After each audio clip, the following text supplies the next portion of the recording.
السلام علیکم ورحمۃ اللہ وبرکاتہ۔ آج کا ہمارا سوال ہے حجب کا لغوی اصطلاحی معنی اور اس کی اقسام تحریر کریں۔ حجب کے لغوی معنی روکنے اور پردہ کرنے کے ہیں۔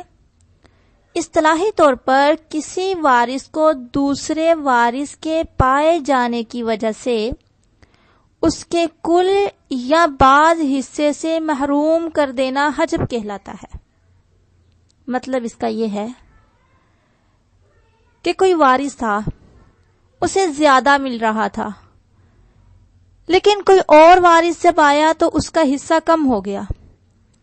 جیسا کہ شوہر ہے، اگر بیوی کی اولاد نہیں ہے تو شوہر کو زیادہ ملتا ہے، لیکن اولاد ہو تو شوہر کو کم ملتا ہے۔ یا پھر کسی ایک وارث کو دوسرے وارث کے پائے جانے کی وجہ سے بالکل محروم کر دینا۔ مثال کے طور پہ اگر باپ ہے تو دادا کو کچھ نہیں ملے گا، ٹھیک ہے، اسی کو بولتے ہیں حجب۔ حجب کی اقسام دو ہیں، حجب نقصان، حجب حرمان۔ حجب نقصان اور حجب حرمان۔ حجب نقصان کسی وارث کا دوسرے کے پائے جانے کی وجہ سے زیادہ حصے سے کم حصے کی طرف منتقل ہو جانا۔ نقصان کا مطلب آپ جانتی ہیں، نقصان مطلب کمی، ٹھیک ہے۔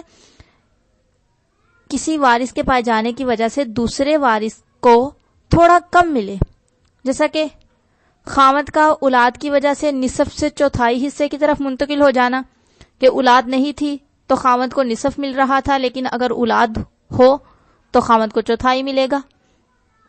حجب نقصان جو ہے یہ صرف 5 افراد میں واقع ہوتا ہے: خاوند، بیوی، ماں، پوتی اور پدری بہن، ٹھیک ہے۔ آگے دیکھیں حجب حرمان، کسی وارث کا دوسرے وارث کی وجہ سے کل حصے سے محروم ہو جانا۔ مثال کے طور پہ بیٹے کی موجودگی میں پوتے کا محروم ہو جانا، باپ کی موجودگی میں دادا کا محروم ہو جانا۔ حجب حرمان والدین، زوجین اور اولاد کے علاوہ تمام میں ممکن ہوتا ہے، یعنی یہ جو دوسری قسم ہے حجب کی، یہ تمام میں ممکن ہے سوائے والدین کے، زوجین کے اور اولاد کے۔ ان کو تو ضرور ملے گا، یہ کسی بھی صورت محروم نہیں ہوں گے۔ ہاں، ان کے علاوہ باقی جو ورثاء ہیں ہو سکتا ہے وہ محروم ہو جائیں، ٹھیک ہے۔ آگے ہمیں کیسے پتہ چلے گا کہ یہاں حجب حرمان ہے؟ اس کے معلوم کرنے کے 2 اصول ہیں۔ نمبر 1، جس وارث کی وجہ سے کوئی میت کی طرف منسوب ہو، یعنی جس وارث کی وجہ سے کوئی میت کی طرف منسوب ہو، اس کی موجودگی میں وہ محروم ہو جاتا ہے۔ مثال کے طور پہ باپ کی موجودگی میں دادا کا محروم ہو جانا۔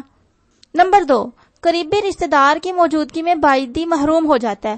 مثال کے طور پہ بیٹے کی موجودگی میں پوتے کا محروم ہو جانا، کہ بیٹا موجود ہے، بیٹا قریبی رشتہ دار ہے اور پوتا، اس کی باری تو بیٹے کے بعد ہی آتی ہے نا۔ آج کا ہمارا سبق یہی تھا کہ حجب کے لغوی اصطلاحی معنی اور اس کی اقسام۔ حجب کے لغوی معنی تھے روکنا، پردہ کرنا، اور اصطلاحی معنی کسی وارث کو دوسرے وارث کے پائے جانے کی وجہ سے اس کے کل یا بعض حصے سے محروم کر دینا۔ اس کی 2 اقسام تھی، حجب نقصان اور حجب حرمان۔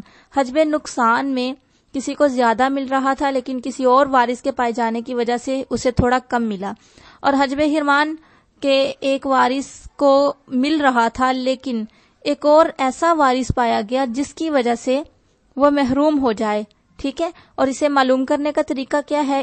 سب سے پہلا اصول یہ ہے کہ جس وارث کی وجہ سے کوئی میت کی طرف منسوب ہو، اس کی موجودگی میں وہ محروم ہو جاتا ہے۔ اور دوسرا اس کا طریقہ یہ ہے، اس کا اصول یہ ہے کہ قریبی رشتہ دار کی موجودگی میں دور والا محروم ہو جاتا ہے۔